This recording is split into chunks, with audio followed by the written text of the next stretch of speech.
পাকিস্তান সিরিজে সাকিব আল হাসানের আর খেলা হচ্ছে না, এ ব্যাপারটা এই মুহূর্তে দাঁড়িয়ে আপনি মোটামুটি নিশ্চিত করেই বলতে পারবেন বা হয়তোবা বোঝা যাওয়ারই কথা, কারণ খুব বেশি সময় আর বাকি নেই এবং আজ কিংবা কালকের মধ্যেই পাকিস্তান সিরিজের জন্য বাংলাদেশের যে স্কোয়াড ঘোষণা করার কথা, সেই স্কোয়াডের জন্য কিন্তু নির্বাচকদের কাছে সেরকম কোনো মেসেজ যায়নি যে তারা আসলে সাকিব আল হাসানকে রাখবে বোর্ড থেকে, এমন কোনো মেসেজ তাদের দেওয়া হয়নি। ফলে সাকিব আল হাসানকে ছাড়াই খুব সম্ভবত তারা স্কোয়াডটা বিসিবির কাছে ইতিমধ্যেই জমা দিয়েছে, যেটা খুব দ্রুতই হয়তো বা বিসিবি ঘোষণা করবে। তবে সাকিব না থাকায় মিডল অর্ডারে অন্য কোনো ব্যাটারের কপালকে খুঁড়েছে।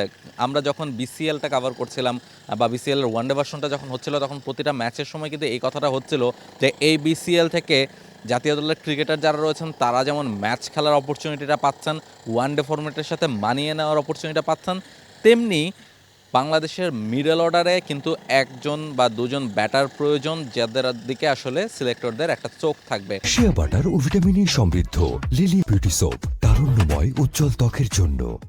আকবর আলী, আফিফ যারাই রান করেছেন মিডল অর্ডারে, তাদেরকে নিয়ে কিন্তু কথা হচ্ছিল যে তাদের জন্য একটা সুযোগ যে এই ওয়ানডে ভার্সনের এই ফরম্যাটটাতে রান করে তারা কিন্তু নির্বাচকদের একটা মেসেজ দিতে পারেন যে তারা আসলে পাকিস্তানের যে সিরিজ, সেই সিরিজের জন্য কিংবা ন্যাশনাল টিমের জন্য খানিকটা প্রস্তুত আছেন। সিলেক্টররা চাইলে তাদের জন্য চিন্তা করতে পারেন এবং সিলেক্টররা খুব সম্ভবত একজন লেফট হ্যান্ড মিডল অর্ডার ব্যাটারের দিকেই নজরটা রাখছিলেন। তিনি হচ্ছেন আফিফ হোসেন ধ্রুব। এবং মিডল অর্ডারে আপনারা জানেন যে বাংলাদেশের ওয়ানডে ফরম্যাটে 5 নাম্বার যে পজিশনটা, সেই জায়গাটা আসলে অনেক দিন ধরেই খালি আছে। অঙ্কন কিংবা জাকের আলী, অনিক 5-6 যে পজিশনটা, সেখানে তাদেরকে চেষ্টা করে দেখা হয়েছে, তারা আসলে কেউই এই মুহূর্তে সেরকম একটা ফর্মে নেই কিংবা কেউ আসলে সেভাবে প্রমাণটা করতে পারছেন না। ফলে মিডল অর্ডারে আফিফ হোসেন ধ্রুবকে ফিরানোর একটা সিদ্ধান্ত হয়তো নির্বাচকরা নিয়েছেন, যেটা আসলে দল ঘোষণা হলেই আমরা জানতে পারবো। আফিফ হোসেন ধ্রুব এবারের বিসিএলের ওয়ানডে ভার্সনের প্রথম ম্যাচটাতে সেঞ্চুরি করেছেন।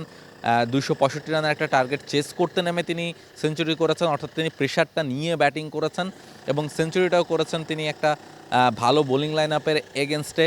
এবং 86 বল থেকে 100 রানের একটা ইনিংস খেলেছিলেন, অপরাজিত ছিলেন এবং সেই ইনিংসটাই হয়তোবা তার টোনটা সেট করে দিয়েছিল বা একটা ভালো মেসেজ সিলেক্টরদের কাছ থেকে দিয়েছিল যে তিনি আসলে এই মুহূর্তে রানে আছেন বা ফর্মে আছেন।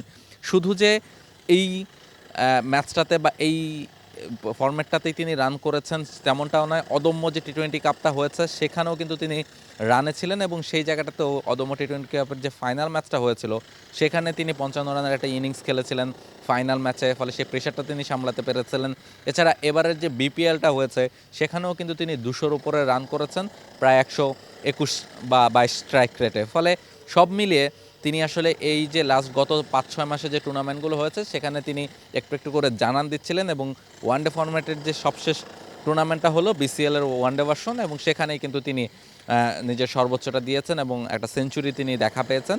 ফলে এই যে 3টা ম্যাচ খেলার সুযোগ পেয়েছেন সেখান থেকে একটা সেঞ্চুরি, এবং সেটাই তার ব্যাটিংটা সিলেক্টররা দেখেছেন এবং সেখান থেকে হয়তো বা কনভিন্সড হয়েছেন যে না, মিডল অর্ডারে যেই জায়গাটাতে তারা আসলে একজন ব্যাটার খুঁজছেন কিংবা যে ধরনের পজিশনের ব্যাটার খুঁজছেন সেটা আসলে আফিফকে দিয়ে হয়তোবা করানো সম্ভব। সে কারণে আফিফের উপরে তারা ভরসা রাখতে যাচ্ছে এবং পাকিস্তান সিরিজে হয়তোবা তারা আফিফকে দলে নিতে যাচ্ছে এবং দলে নিলে হয়তোবা ম্যাচ খেলার সুযোগও তিনি পাবেন। এবং সবশেষ ম্যাচটা তিনি খেলেছিলেন 2024 সালের ডিসেম্বরে ওয়ানডে ফরম্যাটে, সেটাও ছিল ওয়েস্ট ইন্ডিজের বিপক্ষে, ওয়েস্ট ইন্ডিজের মাটিতে।